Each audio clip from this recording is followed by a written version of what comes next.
హనుమ.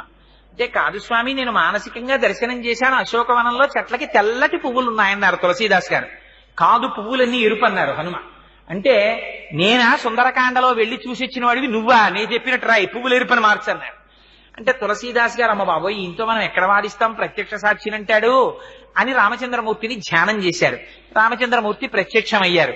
హనుమ ఏమిటి నీ ఎల్లరన్నారు. స్వామి, అశోకవనంలో పువ్వులు తెల్లగా ఉన్నాయని రామాయణం రాస్తున్నాడు తులసీదాసు, నేను చూసినప్పుడు ఎర్రగా ఉన్నాయి పువ్వులన్నీ అన్నారు. అంటే స్వామి అన్నారు, అల్లా అనకు, ఆ ఋతువులో అప్పుడు పూసిన పువ్వులు తెలిపే, నీకెందుకు ఎర్రగా కనపడ్డాయో తెలుసా?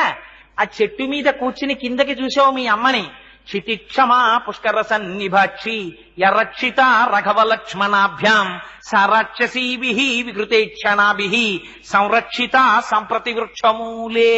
మా అయ్య రామచంద్రమూర్తి భార్య రాక్షసల కాంతల చేత పరివేష్టింపబడి ఒక చెట్టు కింద ఒక్క పట్టుబట్ట